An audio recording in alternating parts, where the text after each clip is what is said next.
जय हिंद साथियों, स्वागत है आपका अपने YouTube चैनल स्टडी विथ उदय में। दोस्तों, आज की इस वीडियो में हम बात करेंगे पद्य शिक्षण की शिक्षण विधियां। हिंदी पद्य शिक्षण की जो शिक्षण विधियां होती हैं, इन्हीं के बारे में आज की इस वीडियो में हम जानेंगे।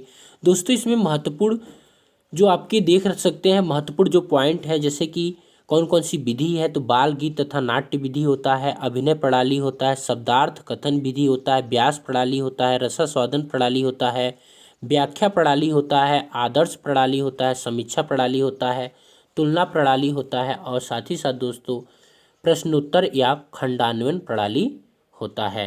तो दोस्तों, हम बारी बारी करके एक एक शिक्षण विधियों का अध्ययन करते हैं, यानी कि पद्य शिक्षण में कौन कौन सी शिक्षण विधियां यूज की जाती हैं, उनको हम एक एक करके जानते हैं। तो चलिए दोस्तों, हम पहले जान लेते हैं बाल गीत तथा नाट्य विधि।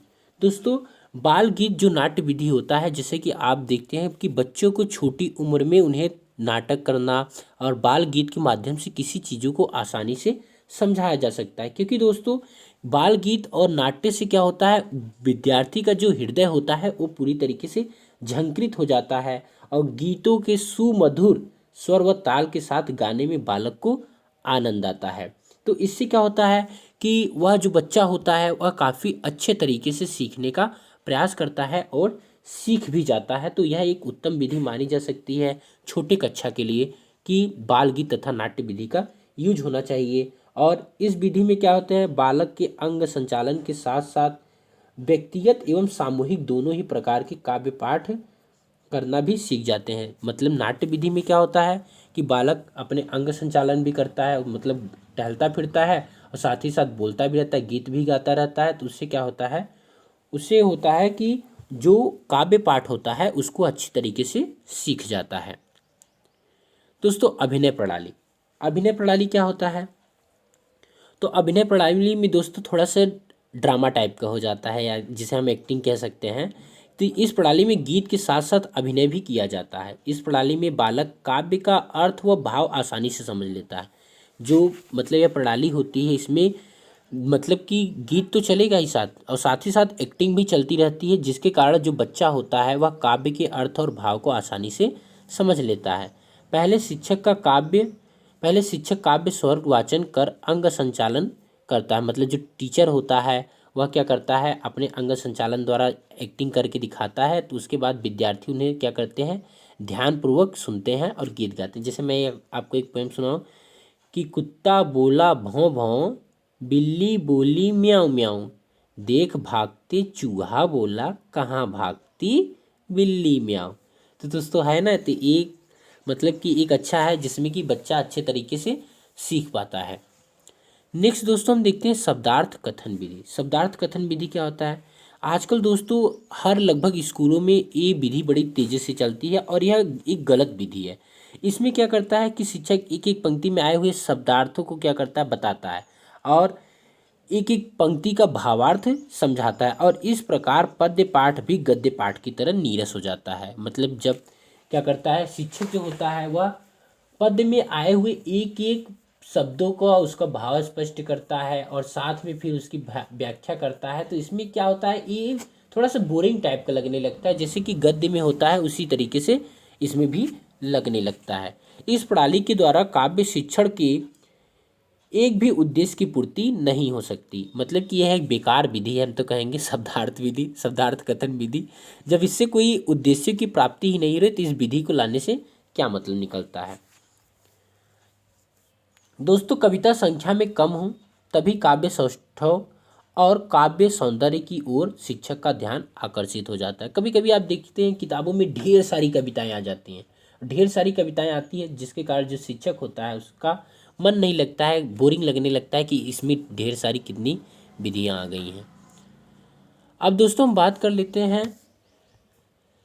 प्रश्नोत्तर या खंडान्वयन प्रणाली। अब प्रश्नोत्तर या खंडान्वयन प्रणाली क्या होता है, वास्तव में यह प्रणाली गद्य शिक्षण के लिए उपयोगी तो है। किसके लिए, गद्य शिक्षण के लिए।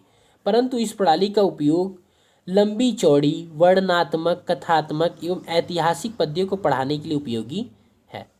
मतलब कि जो लंबी चौड़ी वर्णनात्मक, कथात्मक, ऐतिहासिक जो होता है पद्य होते हैं, उन्हें पढ़ाने के लिए उपयोगी है। इस विधि में संपूर्ण कविता का खंडान्वयन किया जाता है, और उसे ऐसे प्रश्नों के माध्यम से पढ़ाया जाता है जिससे प्रश्नोत्तरों द्वारा ही भाव विश्लेषण हो सके। मतलब कि इसमें क्या किया जाता है, पूरे जो कविता होती है उसका खंडान्वयन किया जाता है और प्रश्नों के माध्यम से अर्थ को स्पष्ट किया जाता है, भाव को विश्लेषित किया जाता है।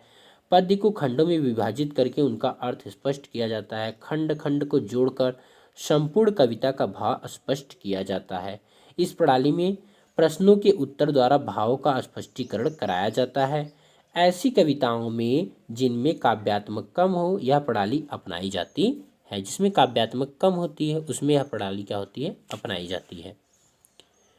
नेक्स्ट दोस्तों हम देख लेते हैं व्याख्या प्रणाली। व्याख्या प्रणाली को आप जानते हैं कि माध्यमिक और उच्च कक्षा में इसका प्रयोग किया जाता है। इसमें प्रत्येक जो आर्टिकल्स होते हैं, अनुच्छेद होते हैं, उसका भावार्थ, शैली, प्रसंग, संदर्भ, इन सभी का अध्ययन किया जाता है। यह प्रणाली भी पूर्ण रूप से अपनाने योग्य नहीं है। यह प्रणाली भी क्या है, पूर्ण रूप से अपनाने योग्य नहीं है, क्योंकि दोस्तों इसमें जो शिक्षक होता है वो सक्रिय होता है, विद्यार्थी जो होता है वह निष्क्रिय होता है, ताकि विद्यार्थी के मन में कुछ भी सवाल जब यदि उठ भी रहा होता है तो वह डिस्कस नहीं कर पाता है। नेक्स्ट दोस्तों हम देखते हैं व्यास प्रणाली। कौन सी है, व्यास प्रणाली। तो व्यास प्रणाली क्या होती है उसके बारे में जान लेते हैं हम। दोस्तों इस प्रणाली में शिक्षक व्यास जी की तरह कथावाचक का स्थान ग्रहण कर लेता है। जो व्यास होते हैं उनकी तरह क्या करता है, कथावाचक का स्थान ग्रहण कर लेता है। वह प्रसंग की व्याख्या करता है, उदाहरण देता है तथा स्पष्टीकरण भी करता है। भाषा व भाव दोनों ही दृष्टि से कविता का अध्ययन सुलभ हो जाता है। यह विधि उच्च कक्षाओं में प्रयुक्त की जाती है। जो व्यास विधि होती है, व्यास प्रणाली होती है, यह उच्च कक्षाओं में प्रयोग की जाती है। दोस्तों हम बात कर लेते हैं आपके तुलना प्रणाली की। किसकी, तुलना प्रणाली। तो दोस्तों तुलना प्रणाली क्या होता है, इस विधि के अंतर्गत एक ही पद की तुलना उसी भाषा के अन्य कवियों या कविता पंक्तियों से की जाती है। ये दोस्तों अच्छा लगा कि क्या होता है, इसमें कंपेयर किया जाता है कि एक ही पद्य की तुलना अलग अलग राइटरों के द्वारा किया जाता है और अलग अलग कविताओं के माध्यम से किया जाता है। जैसे हम कह सकते हैं कि मैथिली शरण गुप्त जी कहते हैं कि अबला जीवन है तुम्हारी यही कहानी, आंचल में है दूध और आँखों में है पानी। दोस्तों ये मैथिली शरण गुप्त के द्वारा महिला के प्रति मतलब नारी जीवन पर लिखा गया एक कविता है, और जिसमें कि जयशंकर प्रसाद जी भी कहते हैं कि नारी तुम केवल श्रद्धा हो। ठीक है। फिर सुमित्रा नंदन पंत कहते हैं कि मुक्त करो नारी को मानव चीर बंदिनी नारी को। तो यहाँ से हम तुलना कर सकते हैं कि लोगों के कविताओं के माध्यम से वो क्या कहना चाह रहे हैं और उनके हम अलग अलग निष्कर्षों को निकाल सकते हैं। नेक्स्ट है दोस्तों समीक्षा प्रणाली। अब समीक्षा प्रणाली क्या होता है, तो समीक्षा प्रणाली का जो प्रयोग सबसे पहले किया था वो डाल्टन ने किया था। किसने किया था, डाल्टन ने किया था।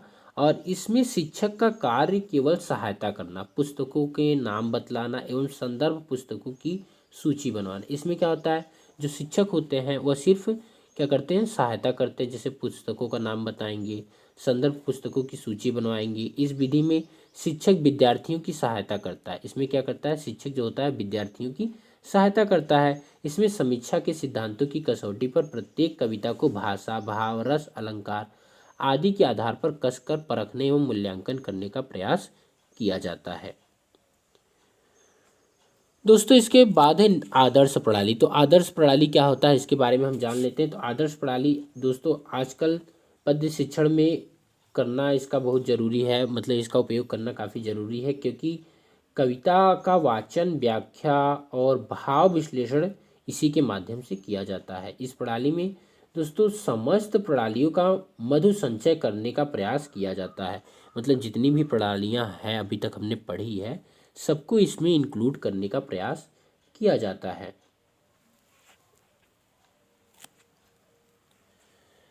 दोस्तों अब हम जान लेते हैं कि रसास्वादन प्रणाली क्या होता है। किसके बारे में, रसास्वादन प्रणाली। तो रसास्वादन प्रणाली दोस्तों इस प्रणाली में क्या होता है, शिक्षक का उद्देश्य विद्यार्थियों को कविता का अर्थ बताना ही नहीं होता, वरन विद्यार्थियों को कविता का आनंद लेने की क्षमता प्रदान कराना भी होता है। इसमें सिर्फ विद्यार्थियों को ही नहीं कि कविता का अर्थ बता दिया जाए, साथ ही साथ उस कविता का अर्थ कैसे लिया जाए, उसका आनंद कैसे आनंद कैसे लिया जाए इसके बारे में भी बताया जाता है। शिक्षक कवि के परिचय, विशेष प्रसंग, प्रेरक स्थल तथा अति आवश्यक व्याख्या आदि की ओर विद्यार्थियों को आकर्षित कर उन्हें कविता में रसानुभूति की प्रबल प्रेरणा देता है। विद्यार्थी तन मन से कवि की भावनाओं में लिप्त हो जाते हैं और यह विधि प्रारंभ से लेकर ऊंची कक्षा के विद्यार्थियों तक प्रयोग कर सकते हैं। तो दोस्तों, आपको सबसे अच्छी विधि कौन सी लगी कमेंट बॉक्स में ज़रूर बताइएगा। Thanks for watching this video.